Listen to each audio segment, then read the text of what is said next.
Welcome to the Once Upon a Sunday Fantasy Football Podcast with your hosts, Josh Kimmel, Dave Campbell, and Justin Bowerly.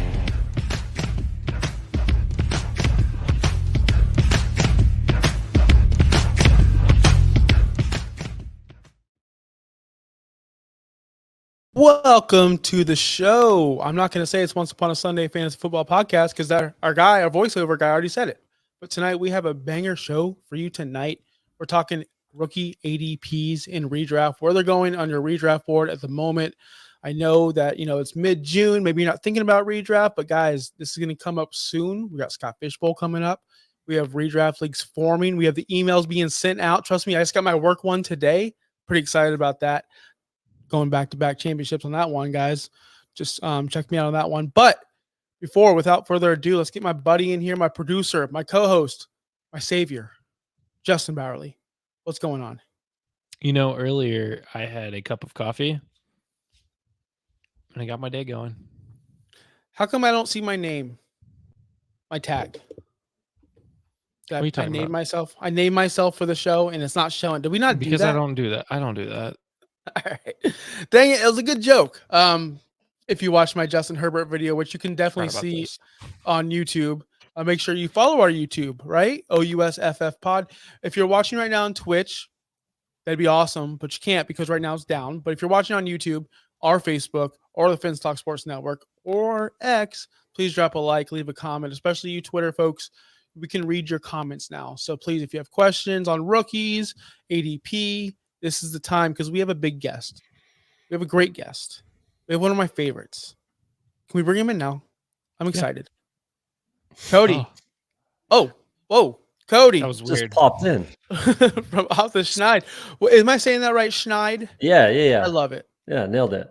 What's going on? I don't know about big guest. Hopefully I'm a good guest. I don't know if I'm a big guest, but I appreciate that. Listen, I can talk. We just talked WWE before the show, kind of. We just talked WNBA. We just talked golf and hockey. Like nobody else. We've had Chris Allen on lately. We've had Ludke on, Dustin late. No one can match the variety of you, Cody. Bro, anything and everything. My show, I used to do some UFC stuff on my channel. Once upon a time, way back when. I'm a huge UFC fan as well. So yeah, I can mix it up with a little bit of everything. You got to be diverse, Yes, we definitely do. Yeah, you got to dig into everything.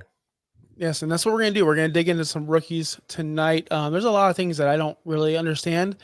I haven't really dove into the ADP this year, but I just did before the show a couple hours ago and pretty surprised with some of these rookies and where they're going. But we have some news on T. Higgins, or do we have news? I was told there was news on T. Higgins. Higgins extended. A couple days ago. I don't know about extended. Yeah, it's a couple days ago. We still don't know if it's extended or he just signed his tag. But he will be playing for the Bengals this year. So there was a lot of questions on whether he was going to play for the Bengals or a different team or just sit out a year. But he will play this year. He has a contract for a year. And we'll see what happens after that. But Cody, you got a big Bengals pennant right behind you. So, and a lot of pennants, actually, if I remember the rest of your layout. Big fan of the Bengals. Yeah. So my take on the T. Higgins situation, he was never not going to be a Bengal. Oh, nice. I got one too. Gotta support the Bengals in some way. Yeah. I dig it. So he was never not going to be a Bengal. Just look through the history of the Cincinnati Bengals. You can go ahead and try to call their bluff, try to force a trade, try to do this and that. It's never going to happen. Carson Palmer retired and then unretired when they traded him for a first-round pick. Jonah Williams last year, I want to be traded. I want to play left tackle. Yeah, we're going to play you at right tackle, and you're going to play for us, and that's what's going to happen. What do? Play for him. NFL players don't try to call the bluff of the Cincinnati Bengals. They're gonna call you, and then you're gonna have to play for them. And I always use this as an example. I don't know if anyone's seen the movie Little Big League. Have you seen that movie? Kids movie when you're a child, probably. The Twins. No, the kid that gets to manage the Minnesota Twins. Twins. Yeah. So in that movie, there's a right-handed pitcher. He doesn't want to be there. He doesn't want to play for this kid. He's playing poorly. Blah blah blah. Right. kid turns to the co-manager, the old man, and says, "Hey, what's the going rate on the open market for a aging right-handed pitcher who can't get anybody out?" Right? What's the market going to say for T. Higgins, who can't catch the ball, doesn't want to be on the field? You have to play in order to get these contracts that he's after. He's trying to get, 28 mil a year, blah, blah. He's trying to get Jalen Waddle money, which I understand, but he's A, just not worth it. B, you have to put up those stats. You have to get there in order to earn that money. So basically they called his bluff, said, "Hey, we got a 1-year prove-it deal on the table for you. Go do it. And then we'll see what you're worth at the end of the day." So, and the other part of that is he's not worth that. He's not worth 28 million a year. He's not a number one wide receiver. A lot of people think he's the wide receiver one in waiting, just needs the opportunity, blah, blah, blah. Not for me. As someone watches every single Bengals game, I've watched every single game of his career. He is not a wide receiver one. He is just not that good. He doesn't have breakaway speed. He's not a big play guy. He can, when he's motivated, he can be a serviceable wide receiver two for sure, but he's not a wide receiver one. We'll see what happens. We've seen his ceiling. He's not even Brandon Ayuk. So that's my opinion on T. Higgins. I'll be happy when he's off the team, if I'm being honest with you. Happy. Now, listen, I was one of those fools that thought T. Higgins was going to be a number one somewhere. He could get number one money. And then last year, and honestly, in 2022 as well, I started falling off the T. Higgins bandwagon. I do roster him in 1,000 leagues. He was my most number one roster player just because I was stockpiling up in 2020, 2021. I was getting him in the second round of rookie drafts, of course, because he was being valued very low. He was okay. He was really good, right? Like he was really good. And then I came to the realization last year, he's just really good. He's never going to be elite. He's never going to be, he might have years where he finishes top 15, top 14 in fantasy, but he's never going to be consistently on the top. He's not going to put up Devontae Adams numbers. He doesn't even demand over 120 targets a year. He's never has. 111 is his most, I believe. I was looking at it a couple days ago. Last year, he played, I think, 11, 10 games. He can't stay healthy, it seems like. I know, guys, he had a rib injury last year, right, Cody? Justin?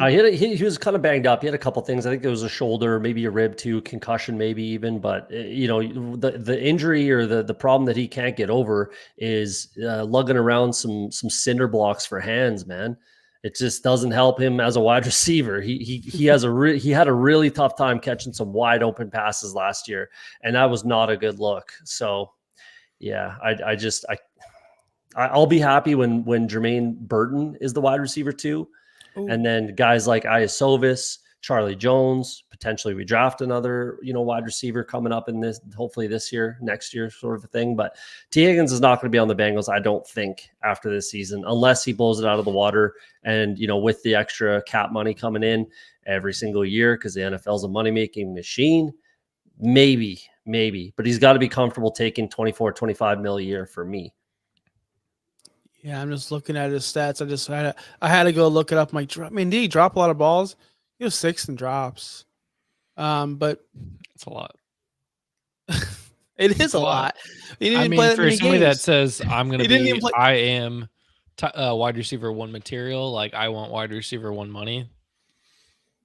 And if you saw if you could see a drop highlight reel or something, there were some bad drops in there, wide open, just hitch underneath, boom, just catch it and fall down, even tight end style. But either way, Josh is going to hate today because this is going to drive his T. Higgins stock. So if anybody in his leagues are watching this, where he has T. Higgins, he's not going to be able to get rid of him now. So sorry, Josh. I've tried to sell this man for the past year, and nobody wants him, and I'm not getting the value I want for him.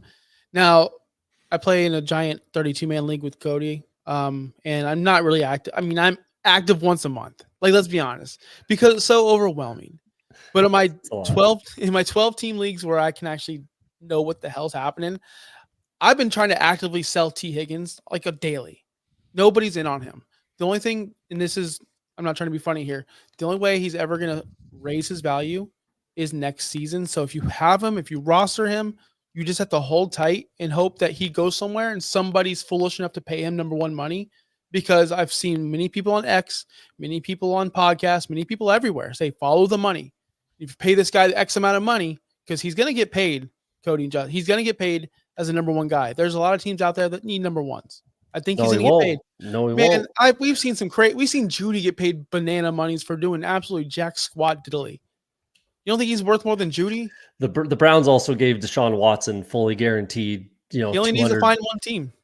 That's true. That's true. But you got to put up the stats. Like, at least we've seen number one potential overall quarterback from Deshaun Watson. We've seen that. Number one overall quarterback in the NFL. Yeah. We've seen it.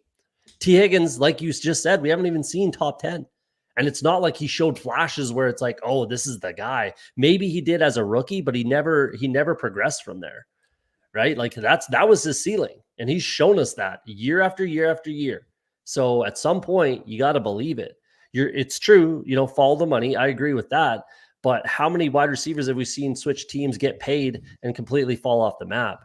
So, the proof is in the pudding. I say, look at the stat line, watch the games, see how he actually plays. If someone's foolish enough to give him that kind of money, be my guest, but they're going to regret it, in my opinion. So one man's opinion. I could be completely wrong. I think an NFL GM would lose his job by giving T. Higgins wide receiver one money. Because what's wide receiver one money right now? A lot. Too much. Too much. Honestly, 30? Too much. Yeah, it's 30 a year, 29. Like we're, here in Tampa, they're talking about Chris Godwin, and he's playing on a 1 year. Like it's his last year. And he's reporting to camp. He's not holding out. He's not complaining about money. And like, what's he going to demand? He's not going to demand Mike Evans. He's not going to demand Mike Evans money. Like, are they going to be able to re-sign him? Like at what he's at? And who would you value more? Would you value more Chris Godwin or T. Higgins? Who's going to get paid more? Who's younger? They're both going to hit the market at the same time. Yeah, to be honest, I'm pretty low on Chris Godwin these days too, if I'm being honest with you. He watching games again last year, it looked like he fell off and lost a step. He's not playing with Tom Brady anymore. So I'm pretty out on Chris Godwin at his ADP too. I know this is supposed to be a rookie show, but I'm out on Chris Godwin as well. But if you're looking for a slot receiver in your team that has a quarterback that can facilitate that, like a Patrick Mahomes, right? Or even the Bengals, I would take Chris Godwin on the Bengals over T. Higgins as a slot receiver. You bet your ass. So it depends on what you're looking for. Like T. Higgins is supposed to be an ex-alpha outside wide receiver, and Chris Godwin is a slot receiver. We know that at this point. So it depends on what you're looking for. And for me, it would depend on the quarterback throwing the ball as well, especially with Chris Godwin. So I would take Chris Godwin on the Bengals over T. Higgins in a heartbeat right now. So, okay. All right. Fair enough. Yeah. Justin, anything else you want to add to the T. Higgins drama? The only problem for T is, I don't know if it's necessarily the problem, but in the top 10, you have two teams both paying their wide receiver 1 and wide receiver 2 top 10 wide receiver money. Devonta Smith and Jalen Waddle are both wide receiver 2s on their teams making top 10 money, including Waddle making wide receiver 5 money. Jamar Chase is only making $7.7 million this year. And T is making 3 times that, and he's only a year older. I don't see how he can make any more money than his $21.8 million this year. Like I just don't. And he doesn't play to Jamar's level. He's not going to be that guy. He hasn't been a top, what was I looking at? Top 20 wide receiver in his career yet. No. At least in fantasy. He was wide receiver 18 in 2022. But you're right, Josh. He is going to get wide receiver 2 money. He is going to get 26, 28 million. Is he worth it? Absolutely not. I think he'll get at least 26 million. If I'm paying him, if I'm the Bengals and he bounces back to where he was 2 years ago, then I'd be happy to pay him 24. That's where I would. The nice thing for him is that he is one of the top wide receiver 2s in the league. But there's nothing wrong with that. You can be the top wide receiver 2 in the league. Reggie Wayne made a career of it, and he's about to be in the Hall of Fame someday. Yep. So yeah, everybody wants the ball, right? Everybody wants the ball, and there's a lot of teams out there that need receiver, But we'll talk about that when it comes. I'm sure down the road. Next season, we'll be talking about T. Higgins and his new team. We'll be talking about Amon-Ra St. Brown and T. Higgins and how they're going to coexist. That'd be pretty fun. All right, let's get to some rookie redrafts. rookie ADP in the redraft. You want to start at the quarterback position? You guys want to start at the wide receiver position? There's a lot of juicy things going on. You know what? I'll make the decision. I don't know why I asked. I want to talk about Caleb Williams, quarterback 16 right now. I'm seeing on Fantasy Pros. I want to make sure we have the same ADP. Is that what you got over there, Cody? I was looking at Fantasy Pros, yeah, and I have him, QB 16, yeah. QB 16. Yeah. So how are we feeling on that? Is that a little too high, a little too low? I did notate some quarterbacks in redraft purposes I would take over him. One of them being Aaron Rodgers. Mm-hmm. I understand his age, and he's just coming off this major injury, or he doesn't show up for mandatory minicamp as well, or training camp. You guys worried about Rodgers, and should we be taking Caleb Williams already over Rodgers? You going to me first, or anyway? Oh, sorry, Cody. Sorry. No, yeah, good. Usually I always go to my guest first. Justin knows the drill. You don't. I apologize. I don't think I would take it depends on your settings. I don't think I would take Aaron Rodgers over Caleb Williams just because of the rushing touchdown upside with Caleb Williams. The offensive line's in a good spot with the Bears, and the wide receiver weapons are fantastic. You could argue top best in the league realistically. So I'm taking Caleb Williams over a guy like Aaron Rodgers, in redraft for sure. I play a lot of best ball as you probably know. And, best ball is like redraft's hotter cousin sort of a thing. So I do take some principles from each, but they're kind of, I think that best ball is bleeding into redraft too much. So where is Aaron Rodgers ADP in with Fantasy Pros? So he's at 20, right? Yep. I think that's probably the right place for him to be. Caleb Williams at 16, but if you look at best ball, Caleb Williams is QB 12.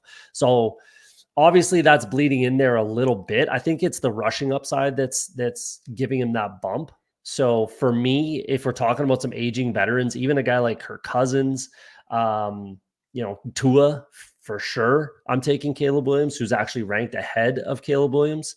Matt Stafford, those aging pocket passing veterans, like we have to adjust on the fly, I think. And this is this year is the perfect kind of litmus test for some of these rookie quarterbacks, Jayden Daniels, Caleb Williams. I'm sure we'll talk about Jayden Daniels in a second here, but with the rushing upside, you have to bake that in. We saw that last year with Anthony Richardson, even though he got hurt. His ADP flew up to like QB, I don't know what it was in redraft, but in best ball is like QB 8 or something like that, which I thought was a little aggressive, but turned out it was actually probably where it should be when we saw him get on the field just from the rushing upside.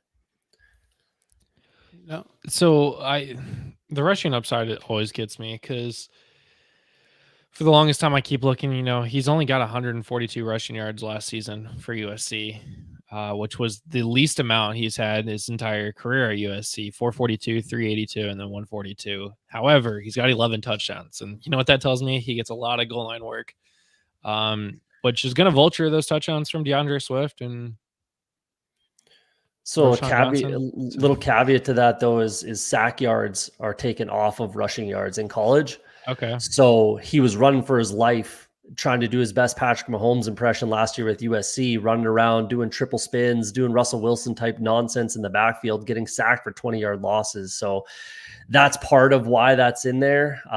So little caveat to the Caleb Williams rushing yards, and any college quarterbacks rushing yards, because the sack numbers are taken off their rushing totals, not like it is in the NFL. So it's a little more attractive with NFL rules as far as just rushing yards, which obviously lends to the touchdowns as well. So yeah, that's the kind of caveat with the college quarterbacks. I don't like between the question of it's I hate how they have stats differently between the two leagues, because how do you compare? Mm-hmm. But yeah, if the question is Aaron Rodgers or Caleb Williams, I'm gonna go Caleb Williams. I'm really not sure what Aaron Rodgers is gonna look like this season. There hasn't been anything through camps that have looked great. I mean, it's camp, who cares? But will he come back from his Achilles like fully? At his age? You're right about that, and I'm not drafting Rodgers anywhere. I'm a big fan of Rodgers. I want him to succeed, even though I'm a Dolphins fan. It is what it is. But when I look at quarterbacks, especially the way I play redraft. And I'm not talking super flex here because super flex is a totally different animal. I'm talking about your traditional 1 quarterback leagues with 12 teams or 10. I like a safe floor. I want someone that I know is going to be, he's not going to kill me. He's not going to crush me weekly, but he's not going to like blow it out. But he can. He has potential to. Rodgers has that. Caleb, I like to stay away from rookie quarterbacks in my fantasies. That's why I'm like, I understand the upside. I get it. I see how they succeed. I know that they're awesome. Like I would much prefer Jaden Daniels over Caleb Williams, and the ADP reflects that, as we'll talk about pretty soon, just for his rushing upside in general. But someone like Caleb, who I can see go either way, I could see him flop, try too hard, maybe improvises too much, too many turnovers, or I could see him blow it out of the water. Because you're right, no rookie quarterback has been set up this well in a very long time. And you're talking DJ Moore, Keenan Allen, his Odunze. Is that how you say his name, Justin? Yep. See, I know how to pronounce names. And he's got DeAndre Swift out of the backfield as well. Like he has weapons everywhere. I don't think any other college quarterback has been set up for his rookie season as well as Caleb Williams. Like it's almost too good to fail. Probably which ever. means if anything's too good to be true, it's not true. And that's like, and I'm sorry, guys. I'm not taking either. I'm falling out of all those guys. I'd much rather swing and miss with a Deshaun Watson later, hoping he bounce backs. But I'm a guy who drafts quarterback in the very, very, very last round, no matter what. In rookie, I'm in redraft leagues always. Yeah, that's fine. I mean, it's one of those things where you can mix in and where quarterbacks go and where their ADPs are and where their rankings are. You could easily bring it back with, say, Caleb Williams and Kirk Cousins. That high floor quarterback that'll give you that safety net. Give you a parachute if he does fall flat on his face. So that's how I would attack situations like this. Jaden Daniels is included in this as well, which we'll probably talk about. But with those two rookie quarterbacks, or any rookie quarterback for that matter, or even you could throw Anthony Richardson into this conversation.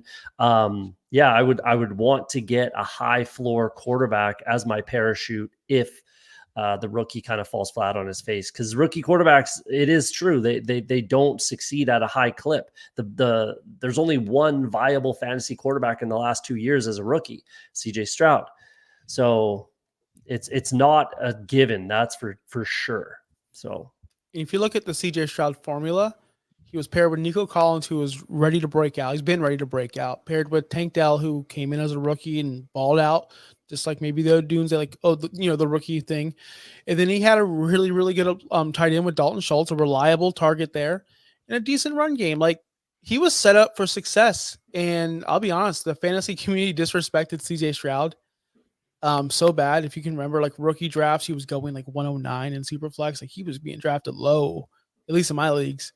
So it takes a lot for a rookie quarterback to be, especially a guy like Caleb Williams and CJ Stroud. Like you need a lot. You don't have the rushing upside. I don't see the rushing upside with Caleb. Is he a fast, like quick guy? I don't watch college. Just want to let everyone know I don't watch college. I think that's kind of the reason why he won his Heisman his junior year or sophomore year, or whatever. Is that there were a lot of big time, like 60-yard spin around a player type rushing touchdowns. So he can be electric. I am excited to see him, how he excels. Shane Waldron coming over from the Seattle Seahawks is a big part of that, being the offense coordinator, play caller for the Bears. And we saw exactly what he did with Geno Smith the last 2 seasons, resurrected Geno Smith's career as high as QB5. So Caleb Williams being QB5, I would not say that, but weird things can happen. So yeah, it's on the table. I could see him finishing higher than Kyler Murray. Yeah. Dang, hating on Kyler. I think there's one person, it's not a rookie, so we're not gonna talk about him, but Justin Herbert, man, too high. I'll say that. Crazy. 13. That's insane. It's insanity. All right. Jaden Daniels. I like. Who's your other quarterback you like? Jaden Daniels. Oh, Jaden Daniels. Yeah, Jaden Daniels is awesome. Let me ask you this, Cody. Is Jaden Daniels going to be good enough to save, to rescue? You guys are talking trash about T. Higgins, man. I've had enough of Terry McLaurin and his nonsense. I've had enough. Is Jaden Daniels going to resurrect this guy's career and help him out? So I've done 87 so far, best ball drafts. since the NFL draft, right? Terry McLaurin is my highest exposed wide receiver. Obviously, that says something about Jane Daniels. I think Terry McLaurin blows up this year, given how Jane Daniels plays the position and his ability to throw the deep ball. I think that Terry McLaurin has his best season of his career this year. That's what I'll say about Terry McLaurin. With Jane Daniels, I think that he gives you I like Jane Daniels over Caleb Williams for sure as a rookie this year in redraft. We'll see dynasty. We can have that. That's a different conversation. But Jane Daniels this year as a rookie, I'm more excited for than Caleb Williams personally. The rushing upside is higher, but he's one of the better pure passers that we've seen since like Joe Burrow. So I think he can get the job done with just his right arm, but you throw in that rushing upside, man, I really do think that the sky is the limit for Jane Daniels. My big concern is the offensive line is not fantastic. And he took some pretty ridiculous hits in college. So he's got to change that, couple it with the offensive line. I don't want to see him, end his career Robert Griffin style before it gets going. That's my big concern with Jane Daniels. I think he has all the opportunity in the world, all the talent in the world. My only concern is what I just kind of spelled out with Jane Daniels personally. I love him. I love the way he plays, love the way he throws the ball. And I think those wide receivers are going to be extremely happy to have him as their quarterback. All right, let me ask you a follow-up question to that. So he's going currently quarterback 15 per Fantasy Pros. The person, the people above him, Tua, 14th overall. You're taking Jane Daniels over Tua? No question. Taking over Herbert? No question. Over Goff? That's where it gets close. Goff, Purdy, because they're high upside. I would like him over Kyler. It depends on what we're doing here. Like, given ADP, it's tough to just say I'm going to draft, pull up Jane Daniels over a guy like Kyler. But I would much rather have Jane Daniels at his ADP than Kyler Murray at his. No question about that personally. I think that what I just said about Caleb finishing higher than Kyler, times 2 for Jane Daniels. So I think he could finish inside the top 10. He has more outs to that. I shouldn't say more outs than Caleb Williams, but just because the wide receivers are much better in Chicago than they are in Washington. But with that rushing upside and just his ability for those big plays, I just really, really like Jane Daniels. I'm really excited to see him play this year. And I think that whole offense is going to just revolve around him. Obviously, that's true for any NFL franchise, but outside of some teams with the running game. But I think he has all the talent in the world. And the only thing I'm concerned about is, like I said, an RG3 type of situation popping up. Man, that would be the worst. That would be the worst. Justin, you just said he's your favorite quarterback going into this season, just like Cody said. So let's talk about it, man. I don't care as long as he gets Terry the damn ball, because I about had enough of him. He's not a number one receiver, in my opinion. So, but it's not about this. We're talking about Jaden Daniels. I'm sorry. Don't get me started. I do think he resurrects Terry McLaurin's career. His highest season was 2022 as wide receiver 14. I think he could easily get to that point this year. We've been talking about Jahan Dotson for a while, and he's never actually done what we had hoped. I think that could happen. Guy that isn't getting talked about enough, Luke McCaffrey. Has it in the running back, Luke McCaffrey? The wide receiver, Luke McCaffrey. He's taking handoffs right now. And brother of Christian. Oh, is he really? Okay. Yeah. Well, somebody's got to take handoffs there. Austin Eckler coming out of the backfield. I mean, that's a quick dump off. That's what Austin Eckler makes his money off of. Brian Robert, like the whole offense is ready to go. It's just not as well known as what Caleb Williams has in Chicago.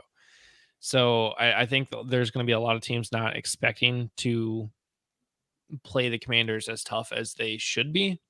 And I think they get off to a quick start. And that's going to just help Jane Daniels grow. His rushing upside is way better than Caleb Williams' in my opinion. We talked about how sack yards count against the quarterback.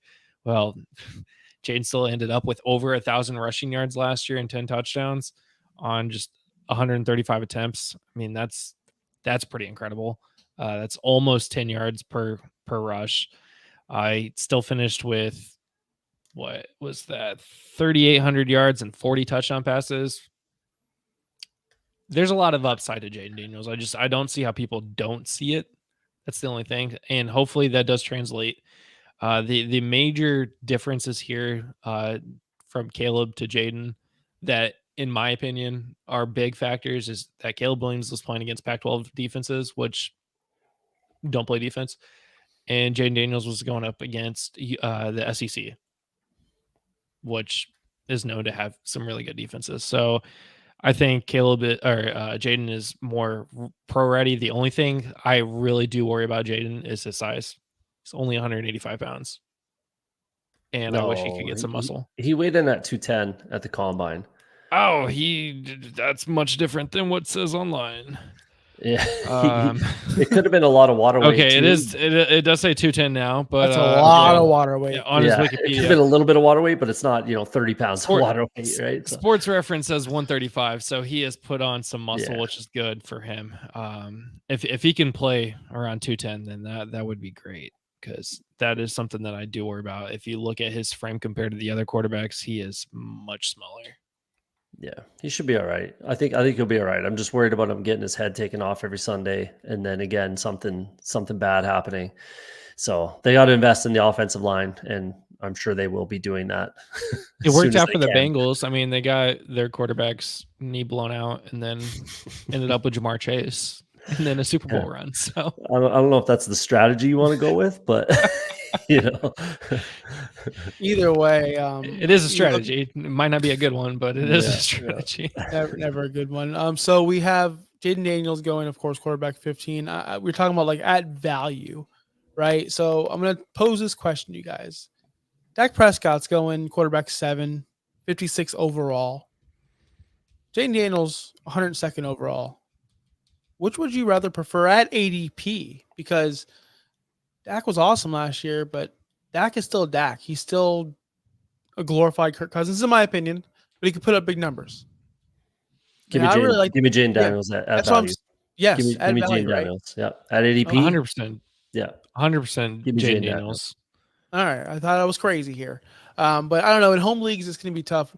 In home leagues, Cody, are you in any home leagues? Any with friends or buddies? Yeah, I got a few. I got 2 or 3 that are kind of home leagues, but they're super competitive. There's 16 teams, IDP, so they're not your traditional like buddies from college or high school or family or something like that. So, okay, all you home leaguers out there, because there are all you guys home leaguers watching, listening.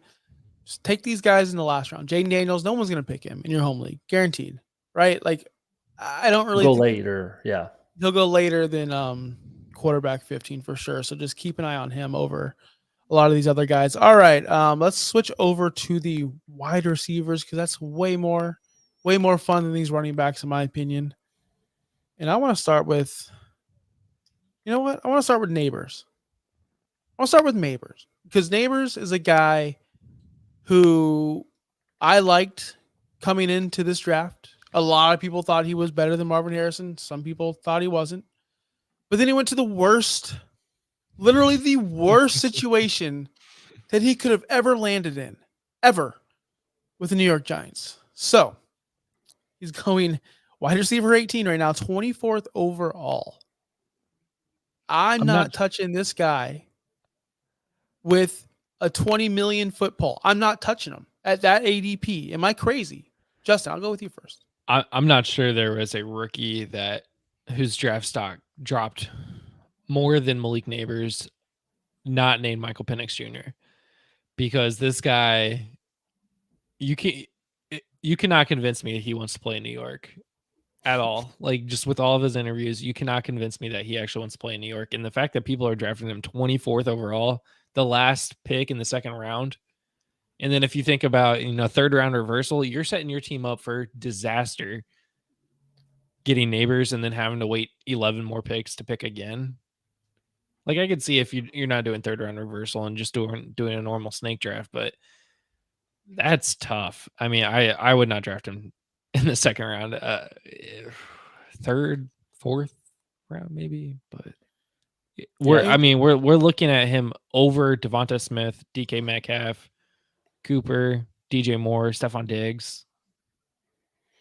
I'm looking at ADP 55, wide receiver 26 on Fantasy Pros. That's a little more in line, but like, I don't know where's this ADP from. That's aggressive. I'm on Fantasy Pros on PPR scoring. Oh, PPR. Okay, maybe that's the difference. I might be on half PPR or something, but either way, regardless, it's too high. Like regardless, it is too high. I agree. Like this is what I was talking about before, where best ball bleeds into redraft too much.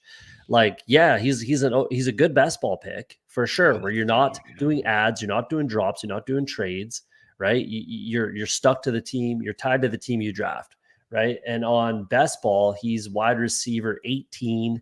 ADP 26, so more in line with what this is, right? So that's where I'm, best ball's bleeding into redraft too much, where it doesn't make sense.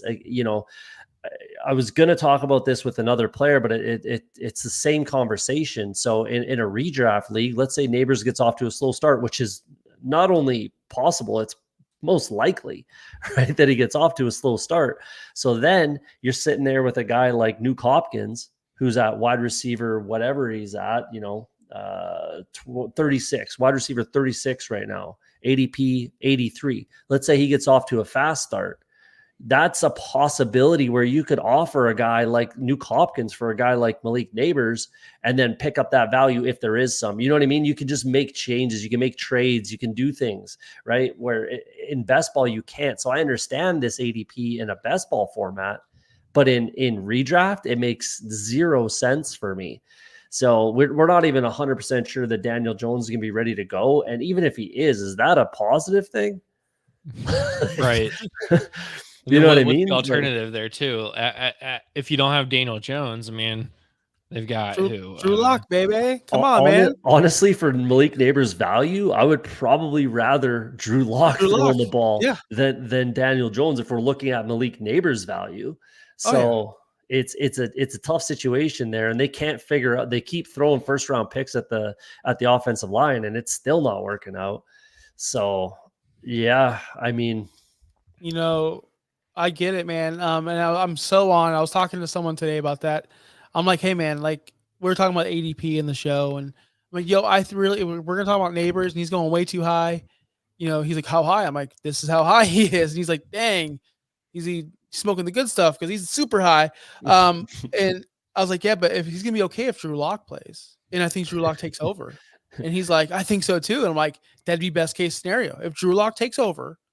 Neighbors has higher upside, and I can kind of justify this ADP, sort of. I know he's gonna fall. I think he's gonna fall, man. But wouldn't you rather the scenario that I brought up? Let's say you draft Nuke Hopkins way later, and then halfway through the season, you see that change potentially coming. You make an offer, that trade goes down. You just essentially, you could say you picked up some value there with Neighbors, ADP wise. And maybe it makes sense long-term being, a few weeks in the NFL season, but you know what I mean? You just have options. Whereas again, this ADP is bleeding to me. It's bleeding from the best ball streets where they're not the same. Like I said, it's redraft sexy cousin, but they're not twins. You know what I mean? So you gotta look at them differently. And I just think like everyone's afraid that, they're afraid to miss out on the next Puka Nacua. That was a complete outlier. Like that does not happen every year. And is he Justin Jefferson? Maybe. But does he have Kirk Cousins throwing the ball? No. Is he, Jamar Chase? Maybe. But does he have Joe Burrow throwing the ball? No. Right. So it doesn't add up for me either. I won't be picking them at this ADP in my redraft leagues. And I have a hard time clicking them even in best ball, to be honest with you. So it's I still do because I draft so much. Like volume, it is what it is. I draft everyone, but it is tough to click his name, in my opinion. So, yeah. Now, Justin, like we talk about upside with players. A lot of these players, like, oh, we're taking him because of the upside. Like, what is his true upside? Because we haven't seen a 1,000-yard receiver come out of Daniel Jones ever. Not that I could think of. I think I made a whole video on that where I think Darius Slayton was the number one receiver at 745 yards. So no one's ever received that many. People are coming at me saying, remember the year Daniel Jones was quarterback 8? Yeah, you mean the year he threw 15 touchdowns? That year? Okay, cool. Yeah. How does that help Malik Neighbors? Right? Like, I don't understand you people. You people log on to your Fantasy Pros or your websites, and you see quarterback 8 in 2022 or whatever year it was, and you go, oh, he can do it. But you don't do the simple thing of just looking at the real numbers and go, wow, he didn't throw any touchdowns. I think he threw, CJ Stroud through week 2 last year. I'm just making it, over exaggerating, but you guys get my point. So if your quarterback can only throw 15 touchdowns a year, and he's not, Neighbors isn't going to get all 15. Hell, he might be lucky to get 2. Somebody told me today that his upside is 110 catches, 1,100 yards, and 7 touchdowns. And I said, if Daniel Jones ever supports a receiver that has 7 touchdowns, pinch me because I'm fucking dead and I need to wake up because it didn't happen in real life. So I just want to get that off my chest. I think this is a lot of, you're right, best ball bleeding into the ADP in the redraft, and a lot of the smart experts out there are drafting, and they're still stuck in this dynasty mindset where they can't really release that. And once the casuals come back in and the regular players, his ADP is going to have to drop because regular Joe Schmo is going to see DK Metcalf or Malik Neighbors. 9 out of 10 times they're going to click on DK Metcalf. Same thing with Cooper Kupp. Same thing with Amari Cooper and T. Higgins. Even though we just trashed and Michael Pittman exactly. Jr. So if you're drafting right now, which I know some of you are, and you have been drafting Neighbors and you want him, don't draft him now. Draft him in a couple months. He'll fall. Yeah, it's a new shiny toy. People are even forgetting about second year players that he's going, according to Fantasy Pros, the ones I'm looking at, he's going before Zay Flowers, going before George Pickens, going before Tank Dell. I'm taking all of those guys in a redraft league over him. Oh, I'm even taking Keenan Allen, and he's being disrespected. I was just talking about the second year players. Like those are just second year players that like it's been 1 year and we forgot about what they already did as rookies in better situations with better quarterbacks. It's just, doesn't make sense to me. It's just bananas. All right, let's go to the big prize. Marvin Harrison going wide receiver 9. That's what we have on the PPR, going 14th overall. More comfortable spending this ADP on him.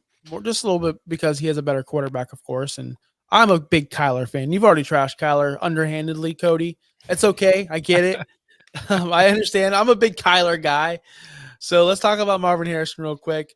Were you one of the people who had Neighbors over Harrison going into the draft before they were drafted, or were you still like Harrison's number 1? No, I had Harrison number 1 for sure, and I had him going to the Arizona Cardinals for sure. And Kyler took a straight earlier, but he's going to get a straight bazooka right now. This is way too high for Marvin Harrison Jr. You got to be. I cannot get behind this at all. Wide receiver 9. So basically what people are saying, what we're saying is Marvin Harrison Jr. is Nuke Hopkins in 2020. He's Nuke Hopkins in his absolute prime, a first ballot Hall of Fame wide receiver at some points in his career, multiple points in his career. You could certainly argue Nuke Hopkins was the number 1 wide receiver in the NFL. At that time, you probably would make that argument, right? So we're saying that Marvin Harrison Jr. is Nuke Hopkins as a rookie. He's going to come in and just take the league by storm. He's going to have 1,400-ish yards, whatever. He's going to get 160, 170 targets, 100-plus catches, 1,500 yards, whatever it is. That's what he's going to do. That's what this ADP is saying, right? So if we look at Kyler, that was the best season of his entire career was in 2020. He hasn't even come close to doing that yet. Or again, sorry. So we're relying on that. We're relying on Kyler getting back to or being that, and we'll see. Maybe he is, maybe he isn't. The other thing is in that year, at that time, that was a Cliff Kingsbury offense. This is Drew Petzing with Jonathan Gannon as the quarterback. I just do not think, like if he was coming into a Cliff Kingsbury offense with Kyler Murray, sure, I could probably get behind that a little bit more. I have 87 drafts of Marvin Harrison Jr. so far post NFL draft. I have like less than or right around 1%. I'm not clicking his name at the end of the round 1. This is a first round wide receiver. Are we sure about that? in Arizona? Are we sure that Kyler Murray can support that kind of volume? Like, it's just too high for me personally, because of the guys that are going around him that we've already seen him, do it and have better situations, better upside. Chris Olave, you could say, Drake London, you could say, Nico Collins, Deebo Samuel, Brandon Ayuk, DJ Moore, even Jalen Waddle. You could say all of these players are better set up. DK Metcalf, even, if he was going closer to where Neighbors is going, even if he's going as wide receivers, say, 14, that's a huge difference for me. Like second round versus end of the first. What is this, 14th overall? Sorry, I guess it's going a little later in redraft ADPs, but in best ball he's a first round pick, which is a little crazy to me. I just don't see it as a rookie. I would be shocked if he makes me eat my words. Humble pie is tasty sometimes. It is what it is. But I just don't see it, especially with Kyler Murray, especially with that head coach, especially with that offense. I just think they're going to run the ball as much as they can. They're still horrible on defense. You got to look at the team as well. The team is not good. They're still not a good team. It's one of the worst defenses in the NFL. So they're going to get scored on a lot. So yeah, there's that potential for him to pass the ball. But the way Jonathan Gannon likes to run his offense, like we saw it last year with Connor DeMercado. Amari DeMercado was fantasy relevant last year. Yep. So that's the way that the Cardinals like to run their offense. In my opinion, they just drafted Trey Benson, third round. An offensive lineman, right? They signed Jonah Williams as well. So they're kind of showing their hand to me. And unless Kyler Murray goes out there and throws the ball 650 times, which I exceptionally highly doubt, I just don't see it. I just don't see it from Marvin Harrison Jr., especially with Trey McBride, who you could certainly make an argument is tight end 1 this year. And a couple other wide receivers that have done it with Kyler. Greg Dortch, he seems to love. Michael Wilson is looking absolutely yoked right now. So I just think it's tough for him to hit these numbers that this ADP says he's going to hit. I agree with almost everything you said. Almost. The only thing I disagree on is you mentioned, and I knew you were going to, because everyone has when they make this conversation or this argument. I get it. The Michael Wilsons and the Greg Dortch. At the end of the day, they're still Greg Dortch and Michael Wilson. Yes, Michael Wilson might look awesome and yoked, and he has tremendous upside to be a great wide receiver 3, right? Like, what else is he going to be? Greg Dortch, again, at the end of the day, what's he going to be? Just another wide receiver who catches 60 balls and 700 yards and catches a bunch of first downs. That's great. That's good for real football. Marvin Harrison's a true game breaker. He really is a true game breaker. And when you match up a true playmaker like Kyler, whether you love him or hate him, he's a game maker. He's a playmaker. And he's going to get all the targets. Trey McBride's awesome. We get it. I get it. I understand. Nobody loves Trey McBride more than me. It's well documented. But Marvin Harrison's going to be the number 1, clear, without a doubt, number 1. I can't think of another wide receiver in the NFL besides Amon-Ra who has a more clearer path to the most targets on their team. I can't think of anyone else. Amon-Ra, Marvin Harrison. Devontae Adams. Devontae Adams. Okay. Jamar Chase. Fair. Justin Jefferson. No, they got Addison. They got Higgins. Hold on. I'm talking about the whole ratio. I hear you. Okay. All right. You got me on a couple of those guys. CD for sure. Yeah. CD for sure. CD for sure. Brandon Cooks is toast. I don't even know who their other guy is. But you're right. Okay. So he's up there, though, with those guys. Hold on. That's a good point. You just named a bunch of elite players and no other elite. You didn't name Nelson Aguilar or something. You named all elite players, right? Yep. And to become elite, you need those 140, 150 targets. DK's not getting that. DK's not getting that. He never has. The most he's had is 141. You brought him up earlier. Cooper Kupp gets that. Stephon Diggs gets that, but they're also muddied in with Puka Nacua now. And of course, Diggs with his whole trio over there. He's got a clear path to be the number 1 on an offense that will be down a lot. I'm okay with this spot. You look at the other guys around, Drake London, we haven't really seen his full potential yet, right? We haven't seen it. We've seen flashes. Chris Olave, love him. But does Derek Carr limit his upside?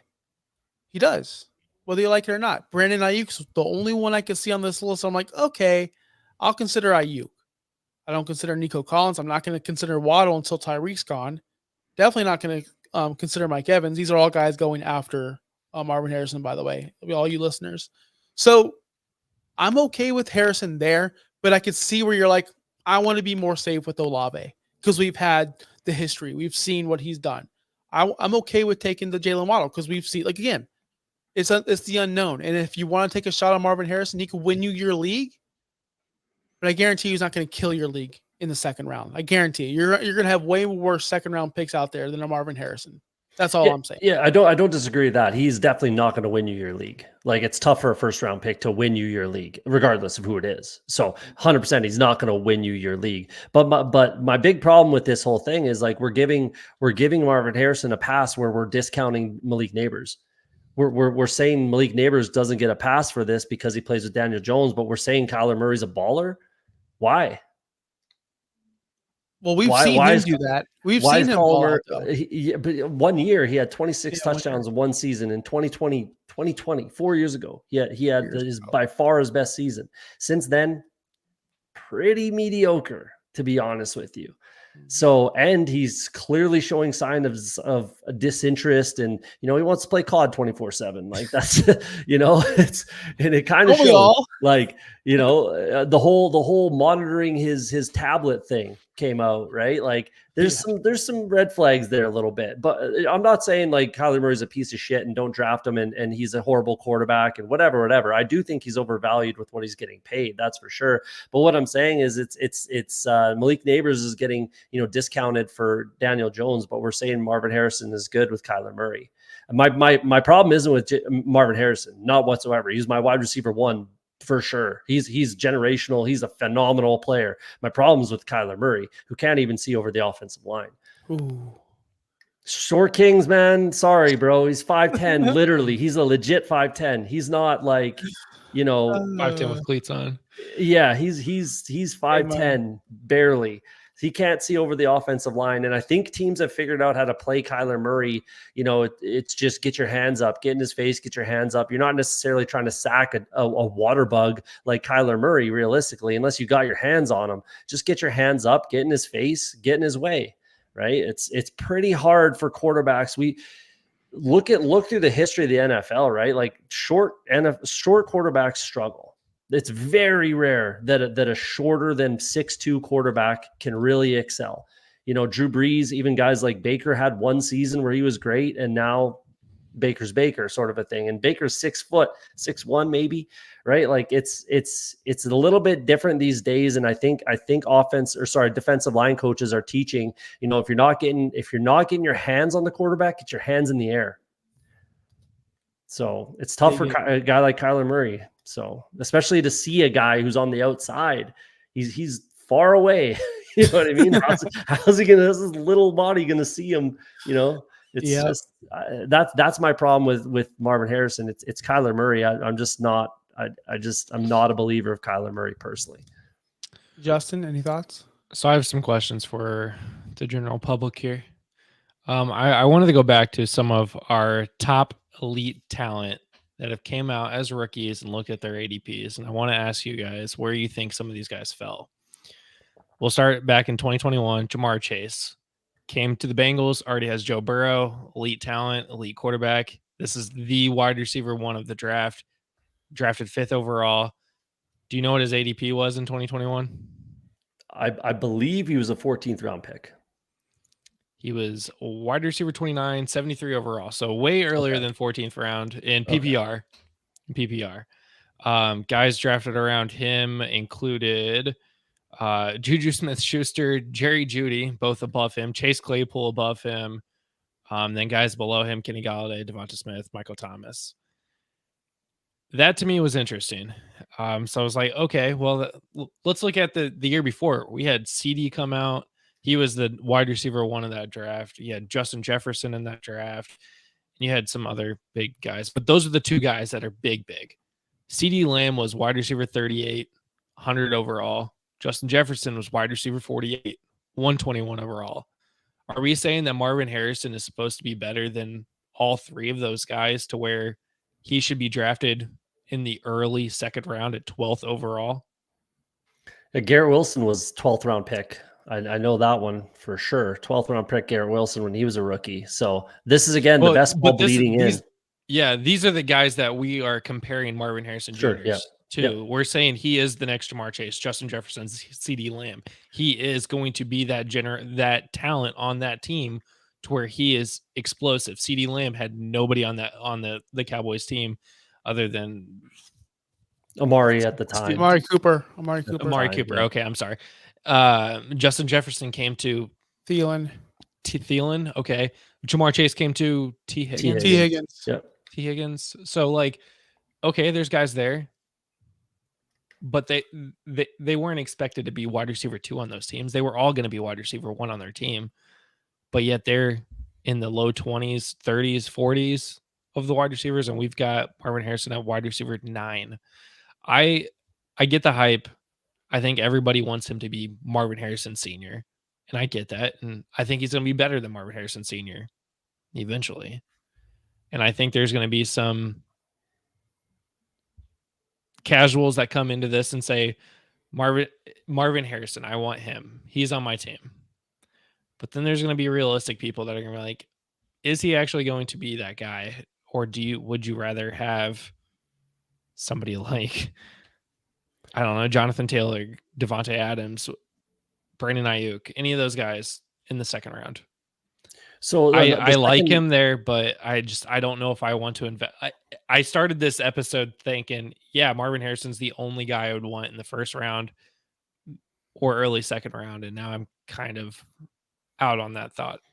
So the second part of the kind of show sheet that you guys sent me was how many rookies are too much, sort of a thing, and we kind of talked about it earlier as well, about what we want from rookies and league winners and all that kind of stuff. So with rookies, that's where you're looking for that league winning upside. So do you want to invest a first round pick in I'm not going to say Marvin Harris is going to be any kind of a bust, but I'm just saying, would you want to invest that first round pick in a guy that's not going to win or lose you? Well, he could lose you if he gets hurt, but you don't plan for that. But he's not going to win you the league. Like guys like Puka, that's the guy that wins you the league. So if we go down the list of rookie wide receivers, that's where we see value. That's where we see guys that can win you your league. So, for me, when I'm taking that shot on a first round, not even a shot, when I'm making my first round selection, what do we look for in a first round selection? Safety, high floor, right? High floor is possible with that high ceiling. Is Marvin Harrison that? Maybe. But I know for damn sure Devontae Adams is that, right? And Devontae Adams is falling. He's getting older. His quarterback play, blah, blah, blah. But I know what I'm getting out of him. So if we look down the list, a guy like Malachi Corley, a guy like Roman Wilson, Jermaine Burton, Jalen Polk, these are the guys that could potentially win you your leagues, and you're not going to have to invest that high round capital in them. So in redraft leagues, even in best ball, like I said, I'm not even clicking Marvin Harrison at this ADP in best ball, and I draft pretty much everybody. So it just doesn't make sense for me when you need that league winning upside out of your rookies, and safety out of your first round pick. That's all we're looking for. Safety first, high floor. We know the upside. We know the points he's going to get. And to be honest, I just don't see him putting up, AJ Brown type numbers where he's going. Where's AJ Brown going? Similar or close to him. Well, maybe a little bit higher, but Devontae Adams, Drake London. Again, Deebo Samuel habitually disrespected for God knows why. The RB2 in San Francisco, Deebo Samuel. You know what I mean? These guys provide that same ceiling, maybe a higher ceiling for some of them, and a known floor. So that's my big problem with Marvin Harrison Jr. at this ADP. Again, I think if he falls down a little bit over the summer or closer to when we're drafting redraft in late August or mid-August, whatever, if he falls down to that low teens, I'll be a little more in on him, just because of the things that you mentioned, Josh, all the upside that's there and the potential. I get that he is the number one wide receiver there. He is going to command all the targets. They do have a horrible defense. All these things are true. But again, when I'm looking at my first round pick, even early second, right? If I'm wrapping it around the turn, I want safety first, because my third and fourth, fifth and sixth, seventh and eighth round picks, unless you're doing, reversals, it's going to get a little bit lighter, right? So Yep. that's just the way I see it. And again, my biggest problem is Kyler. My biggest problem is Kyler Murray. He's gonna make you eat crow too. Just let you know, he's gonna make you eat crow this year. See, we're gonna come back to this episode, I guess. Eh? We are going to almost wrap it up. We are running a little late. One more. I want to get through one more player, and I'm gonna let our guests pick them. You can pick any player that you wish to speak about. Let's see if you have an overlay made. We want to do wide receiver, right? Anyone. You can go running back. You can go Bowers. Anyone you want. Let's do. I was watching a show the other. Who's one of my favorites? I like Malachi Corley. I like Jermaine Burton. Let's do a guy that I was watching your show a couple weeks ago or a week ago maybe, and one of the guests was Dog and Brian Thomas Jr. Let's talk about Brian Thomas Jr. All right, I think we have a graphic for him. Just look at that. We'll get there. Yeah. Yeah. So Brian Thomas, you're a lover of Brian Thomas? Big time. I think the door is wide open.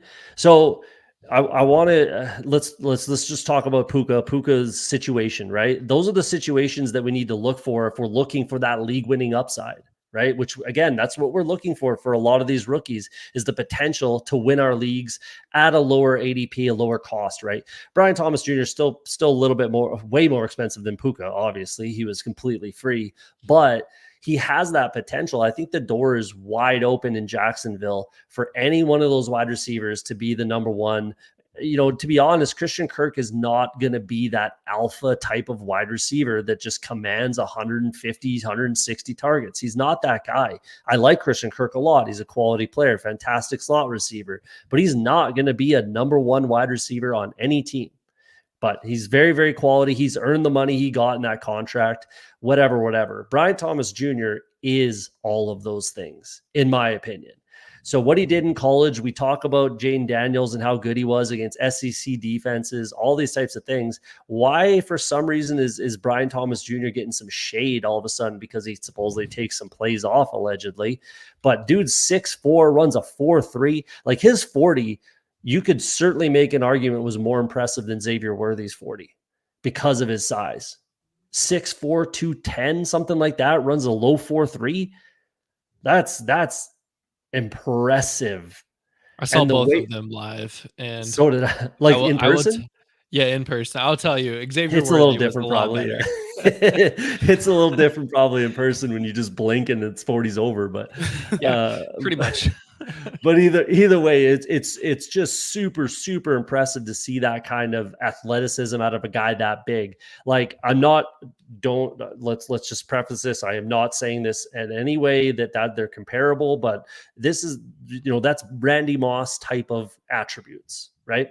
Not saying that he's going to be anywhere even remotely close. Let's not get ahead of ourselves here. You heard it first. Yeah, clip it. Brian Thomas Jr. is Randy Moss. Make the graphic immediately. Yeah, but if you look at where the wide receivers struggled last year for the Jaguars. The Jaguars. Either way, if you look where they struggled, right? It was catching the deep ball.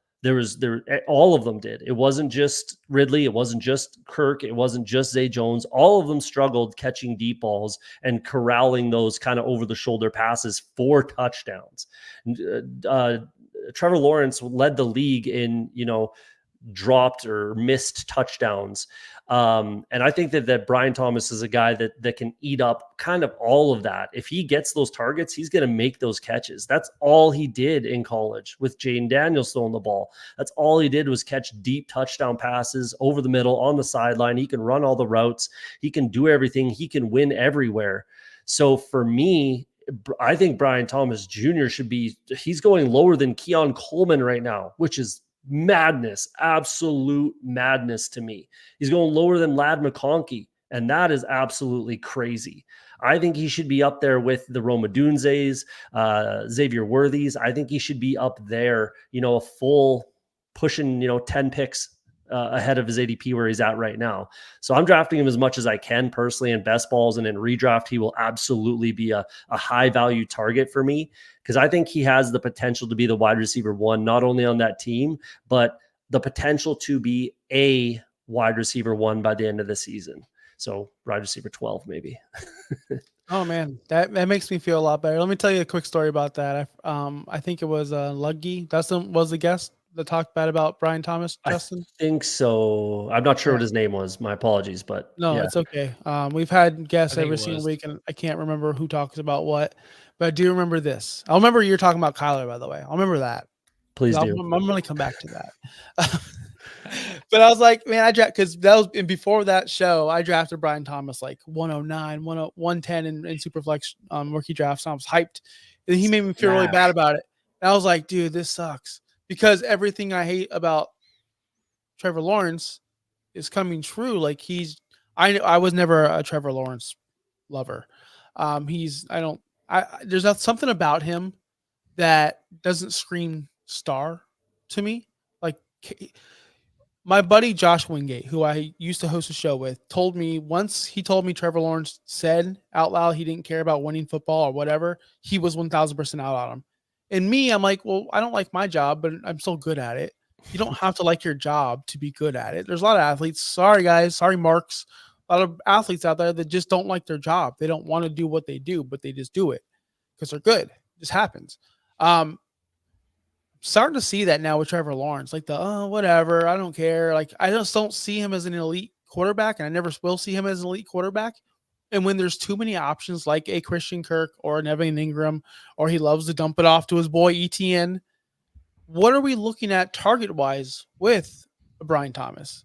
There's only so many pieces of pie there in Jacksonville, and they're not large pieces of pie. Trevor's not airing this thing out. Trevor never airs it out. He's the opposite of airing it out. He deflates. So what do we do with a guy with a quarterback with no really air yards upsides? We're going to be hoping that this guy is a PPR machine and can break tackles and escape. Like, are we going to rely on him being Deebo Samuel and just breaking all these tackles and breaking long runs? Because I don't see the deep threat there with a quarterback like Trevor Lawrence, who doesn't push the ball down the field. So Ridley had what, 138 targets, 138 targets last year? Ridley had 136. Ingram had 143. So you could easily say he gets 136 targets, right? Yep. With the deep ball stuff, how confident would you be in your wide receivers if every time you threw a deep ball over the shoulder, drop it in a bucket, and they put it on the turf? It was the highlight reel is ridiculous of watching these wide receivers drop sure touchdowns. It's pretty sad. So how confident are you going to be in these wide receivers? So if Brian Thomas starts catching those passes, maybe we could see it happen more. The other thing with Trevor Lawrence, he was hurt literally all year last year. All year he was hurt. He had ankles, he had concussion, he had the shoulder, he had this, he had that. He was banged up last year. And I think Trevor Lawrence gets a bit of a bad rap because he was the golden boy. And the dude was for number 1 overall pick when he was a freshman in high school. And he ended up being that. I think that's partially why he gets this, not hate, but just like, where are you? Why aren't you there yet? Why aren't you, the number 1 quarterback in the NFL? That's what you were supposed to be. The NFL is a lot tougher than people think, right? Like, sometimes fans just think like, oh, you were that great. You're supposed to be that guy. You are that guy. And they just anoint him that, right? So I think it's going to take a little bit of time, and it has, but I do think he is that guy. Like if you look at those touchdown passes that literally were surefire touchdown passes, if those wide receivers catch those balls, he's a 30 touchdown guy, and while being banged up the entire season. Plus he has rushing upside. He's 5 touchdown rushes, 400 yards, something like that a year. So I think he is that guy, but this is the year that he kind of has to get all the way there. Like we kind of have to see 30 touchdown passes and like 35 total touchdowns out of Trevor Lawrence to really, keep him on that tier that we, and that's part of the problem too, is we put him there. We put him on that tier and he doesn't quite get there every year. And I understand the frustration, but I think Trevor Lawrence is still that guy. I like him a lot. I think that comment he made was a little out of context. He's super religious, and that's what he was getting at, was like, it's my faith is the most important and everything will take care of itself. Like, you hear other athletes say stuff like that as well. I wish he was more of a dog too. I wish he was like, all I care about is winning football.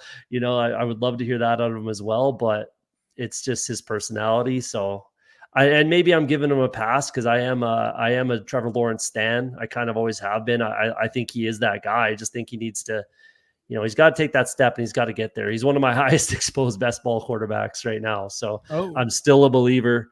But yeah, we'll see. I might eat my words on that one too. I have a bad habit this year alone, and this has nothing to do with our topic today, of starting an underdog best ball draft and picking 3 players and just never drafting again. I have about 10 teams where I'm auto drafted, and I haven't even looked at my exposure. I'll take the first 3 picks and I get bored and I'm like, all right, I'm out. I'm not bored, but like I'm working or I'm doing something.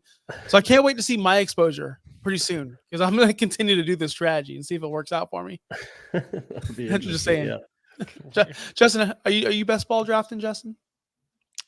Just the league that we have coming up. Well, if you are best ball drafting, everyone, Cody is the guy you need to watch. This guy is the best ball machine.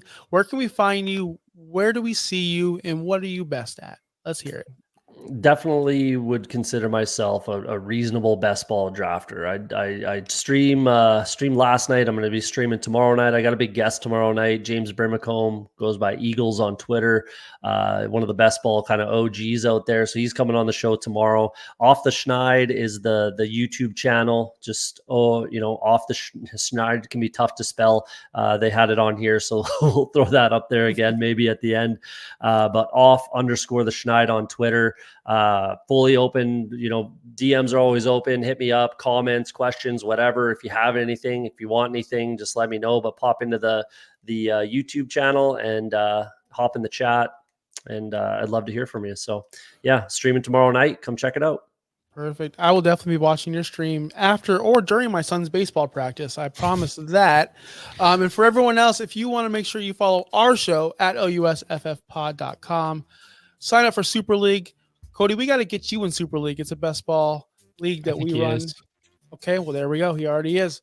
That's how clueless I am. I'm sorry, guys. Long week, bad week. We'll talk about it later. But make sure, again, you follow us everywhere on X, Instagram, TikTok, maybe? TikTok? You really got a shadow ban on that. I got us banned on TikTok. I put out a new Justin Herbert short. Make sure you go check that on YouTube. Make sure you like it. We're going to put out more shorts this week. Until next week, peace out. Thanks for listening. Be sure to like and subscribe wherever you watch or listen to podcasts. Follow on X and Instagram at OUSFFPOD. We'll be back next week for more ways to win your league.